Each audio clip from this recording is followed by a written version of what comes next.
नमस्कार दोस्तों, स्वागत है आप सभी लोगों का हमारे चैनल ट्रेडिंग विद अतुल में। आज हम बात करने वाले हैं जीटीएल इंफ्रा लिमिटेड के बारे में। आपने देखा होगा कि स्टॉक है जो कि लगातार टूटता हुआ दिखाई दे रहा है। यही स्टॉक जो कि 4 रुपए के ऊपर पहुंच गया था और जहां पे हमने आपको बोला था कि 4 रुपए पे ही स्टॉप लॉस रखना है और वहां से लगातार गिरावट दिखाई दे रही है इस समय। पर यहाँ पे गवर्नमेंट ऑफ इंडिया की तरफ से कुछ बड़ी प्लानिंग करी गई है, खासकर टेलीकॉम सेक्टर को रिफॉर्म करने के लिए। अब अगले हफ्ते मंडे से ही यहाँ पे जो विधानसभा का कार्यकाल होता है वो शुरू हो जाएगा और वहाँ पे जो बजट का जो प्रोसेस है, बजट की जो अनाउंसमेंट है वो भी शुरू होने वाली है। तो अगला हफ्ता बहुत खास रहने वाला है। और रिसेंटली अभी यहाँ पे ज्योतिराव सिंधिया सिंधिया को टेलीकॉम मिनिस्टर बनाया गया है। उसने सारे के सारे टेलीकॉम कंपनी के जो एमडी हैं उनको बुलाया है, उनसे बातचीत करी है और सारा का सारा क्या डिसीजन होने चाहिए, कैसे हम यहाँ पे ग्रो कर सकते हैं, बहुत तगड़ी मीटिंग होने वाली है। और आने वाला टाइम जिस तरीके से गवर्नमेंट ऑफ इंडिया प्लान कर रही है बहुत अच्छा रहने वाला है। तो चलिए गाइस शुरू करते हैं हम अपना वीडियो। साथ ही अगर आप लोगों को हमारी वीडियो के माध्यम से थोड़ी सी भी हेल्प हो रही हो तो प्लीज आप हमारे चैनल को सब्सक्राइब जरूर करें। साथ ही गाइस हम अपने चैनल पे गिव अवे का प्रोग्राम चला रहे हैं, जिसमें गाइस हमने 3 प्राइज सिलेक्ट कर रखे हैं जो कि आपके हेल्थ को देखते हुए। और जिसमें गाइस हमने अपना फर्स्ट प्राइज रखा हुआ है साइकिल, सेकंड प्राइज रखा हुआ है smart watch and third prize रखा हुआ है स्पोर्ट्स शूज। ये तीनों तीनों गाइस आपके हेल्थ के लिए बहुत अच्छे हैं। और बस आपको यहाँ पे करना क्या होगा कि गाइस आप हमारे चैनल को सब्सक्राइब करना है। और हमने अपने जो चैनल का टारगेट रखा है, 1 लाख सब्सक्राइबर का टारगेट रखा हुआ है। जैसे ही गाइस वो पूरा होगा हम आपको ये तीनों प्राइज हमारे जो लकी सब्सक्राइबर होंगे उनको देने वाले हैं। और ये गाइस आपके लिए बहुत बड़ा काम नहीं है, आप चाहें तो इसको 6 महीने में, साल भर में जब भी आप करवाना चाहें तो करवा सकते हैं। सो गाइस प्लीज आप हमारे चैनल को सपोर्ट करिए। और इसमें पार्टिसिपेट करिएगा। आज का मार्केट बहुत बढ़िया था। और बढ़िया क्यों हुआ? क्योंकि निफ्टी आईटी में बहुत अच्छी तेजी बनती हुई देखी गई। आप देख सकते हैं कि 4% तक की तेजी थी, 4 से 5% तक की। और 1700 पॉइंट्स की तेजी बनती हुई देखी गई है। निफ्टी 50 में 190 पॉइंट्स की, बैंक निफ्टी में 8 पॉइंट्स की और स्मॉल कैप के इंडेक्स में 72 पॉइंट्स की डाउन साइड। और आईटी के बारे में हमने आपको बहुत बार बोला है कि अब ये एक ऐसा सेक्टर है जो ज्यादा चला नहीं है, आने वाले टाइम में ये अच्छी परफॉर्मेंस दिखा सकता है। बात करें यहाँ पे अगर हम वॉल्यूम एनालिसिस के बारे में, तो आज आप देख सकते हैं कि 33 करोड़ का वॉल्यूम बना हुआ है और लगातार ये वॉल्यूम कम होता हुआ दिखाई दे रहा है। स्टॉक है जो कि 400% तक के रिटर्न दिखाया 1 ईयर में। पिछले साल यही स्टॉक 0.65 के आसपास बहुत ज़्यादा टाइम बिताया और बहुत अच्छे रिटर्न भी दिए। और इस समय अब गिरावट आ रही है, जबरदस्त प्रॉफिट बुकिंग है। एक हफ्ते के अंदर 23% तक की डाउन साइड दिखाई दी है। टेलीकॉम सेक्टर के लिए एक बड़ी खबर आती हुई देखी जा रही, खासकर मैन्युफैक्चरिंग कंपोनेंट के बारे में। क्योंकि आप जो भी कंपोनेंट यूज करते हैं ज़्यादातर हम बाहर से इंपोर्ट करते थे। आप देख सकते हैं कि 50,000 करोड़ अंडर पीएलआई स्कीम के तहत ये सेल पार हुई है। गवर्नमेंट ऑफ इंडिया है जो कि यहाँ पे ट्राई कर रही थी कि अपने इंडिया में ज़्यादातर कंपोनेंट की प्रोडक्शन की जाए। उसके तहत काफ़ी हद तक सक्सेस भी मिला है। और आप देखिए कितना बड़ा नंबर निकल के आया है कि 50,000 करोड़ का यहाँ पे माइलस्टोन है जो कि अचीव किया गया है, वो भी पीएलआई स्कीम के तहत। गवर्नमेंट ऑफ इंडिया की तरफ से जो आत्मनिर्भर भारत के तहत एक अभियान चलाया गया था, उसके तहत आप देख सकते हैं कि यहाँ पे जो बाहर से जो इन्वेस्टमेंट आई है करीबन 3400 करोड़। और यहाँ पे जो एक्सपोर्ट है वो करीबन 10,500 करोड़ पहुंच चुका है। तो ये बहुत अच्छा नंबर है। और आने वाले टाइम में और भी अच्छी ग्रोथ आ सकती है। टेलीकॉम मिनिस्टर ने सारे के सारे टेलीकॉम की मैनेजमेंट को बुलाया है।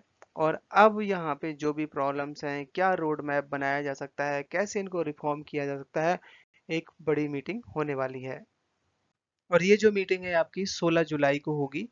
और साथ साथ यहाँ पे जिस तरीके से जो जो प्रॉब्लम्स आ रही हैं, कैसे इनको रिफॉर्म किया जा सकता है, उस पे सारा डिस्कशन होने वाला है। क्योंकि अभी जो गवर्नमेंट बनी है, यहाँ पे ज्योतिराव सिंधिया को टेली कम्युनिकेशन मिनिस्टर बनाया गया है।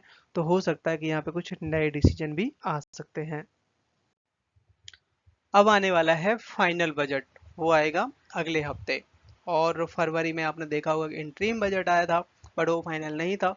तो यहाँ पे उम्मीदें जताई जा रही हैं कि खासकर टेलीकॉम सेक्टर को टैक्स रिलीफ मिल सकता है और जिससे ज़्यादा से ज़्यादा 4G और 5G नेटवर्क को बढ़ावा दिया जा सके। क्योंकि अगर टेलीकॉम सेक्टर किसी भी कंट्री का स्ट्रॉन्ग है तो वहाँ पे जितनी भी उससे रिलेटेड जो भी काम है सबको बहुत आसानी से किया जा सकता है। आज के दिन स्टॉक ने हाई बनाया 3.28 का, लो बनाया 3.18 का, क्लोजिंग दिए 3.18 पे, 5% तक की डाउनसाइड दिखाई दी है। चार्ट में नजर डाली जाए तो जैसे आप देख सकते हैं कि स्टॉक 4.3 तक गया था और वहीं पे हमने आपको स्टॉप लॉस लगाने की बोली थी कि करीबन 4.2 या 4 रुपये पे स्टॉप लगाएं और वहां से स्टॉक गिरा है बहुत तगड़ा। अब यहाँ पे इसका जो सपोर्ट है आपका 2.6 के आसपास रहने वाला है। इंडिया में बहुत सारी ऐसी जगह हैं जहां पे टेलीकॉम सेक्टर ज़्यादा अपग्रेड नहीं है, नेटवर्क भी नहीं आते, यहाँ तक कि 2G भी नहीं चलता। तो यहाँ पे गवर्नमेंट ऑफ इंडिया की तरफ से अमरनाथ यात्रा का आसपास का जो एरिया है उसको अपग्रेड करने की बात कही गई है। वहाँ पे सबसे पहले रिक्वायरमेंट पड़ने वाली है इंफ्रास्ट्रक्चर को अपग्रेड करने का, जिससे भारतीय एयरटेल, BSNL, रिलायंस जियो और वोडाफोन आइडिया ये सब के सब अपने वहाँ पे सर्विस प्रोवाइड कर पाएंगे। क्योंकि वहाँ बताया जा रहा है कि अमरनाथ के आसपास का जो एरिया है करीबन 82 साइट्स हैं जो कि एक्टिव हो जाएंगी और जिसमें आप देख सकते हैं कि 31 न्यू साइट्स रहने वाले जहाँ पे इंस्टॉल करना पड़ेगा और जिससे काफ़ी ज़्यादा कनेक्टिविटी बढ़ेगी और जिससे वहाँ पे जो भी श्रद्धालु आते हैं दर्शन करने उनके लिए भी दिक्कत नहीं होगी। जीटीएल इंफ्रा की मैनेजमेंट की तरफ से एक बड़ी खुशखबरी आती हुई देखी जा रही है, खासकर लोन के बारे में। तो मैनेजमेंट की तरफ से अभी यहाँ पे टोटल ब्यौरा दिया गया है कि अभी तक कितनी उधारी है। तो करीबन 6 से 7 साल के लिए इनका ये लोन है करीबन 7,222 करोड़ और ये लोन खत्म होते हुए कंपनी के जो फाइनेंशियल कंडीशन है काफ़ी अच्छी हो जाएगी। रिटेल इंफ्रा को जो अप्रूवल मिला था करीबन 12,500 करोड़ यहाँ पे रिकवर करने का फ्रॉम एयरसेल, इसके बाद से काफी अच्छी तेजी बनती हुई देखी गई करीबन 25% से 30% के बीच में। बट इस न्यूज के बाद अभी तक और कोई न्यूज नहीं आई है, तो थोड़ा सा आप चाहें तो ध्यान रखें क्योंकि प्रॉफिट बुकिंग भी आ सकती है। पर यहाँ पे DIs के, FIs के और पब्लिक इन्वेस्टर मतलब रिटेल इन्वेस्टर के आंकड़े निकल के आए हैं कि किसने कितनी खरीदारी करी और किसने कितनी बिकवाली करी। तो अगर हम बात करें यहाँ पे DIs की तरफ से तो DIs की तरफ से लगातार यहाँ पे धीरे करके स्टेक कम किया जा रहा है। आप देख सकते हैं 46% तक का स्टेक था एक साल पहले जो कि इस समय 43% स्टेक रह गया है और अगर हम कंपेयर करें दिसंबर के महीने से तो 1% तक कमी हुई है। FIA के आंकड़े अगर देखे जाएं तो यहाँ पे ज़्यादा खरीदारी तो नहीं है, बट दिसंबर के क्वार्टर था जो कि Q3 उसमें 0.1% तक था जो कि इस समय 0.12% कर दिया है।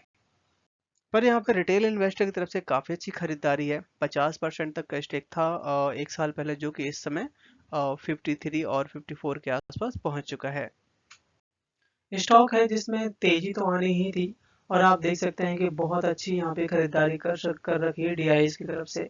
यूनियन बैंक जो कि 12%, central bank 7%, bank of Baroda 6%, आप देख सकते हैं कि ICICI बैंक जो बड़े से बड़े बैंक हैं इन्होंने 5 से 4% तक की होल्डिंग कर रखी है।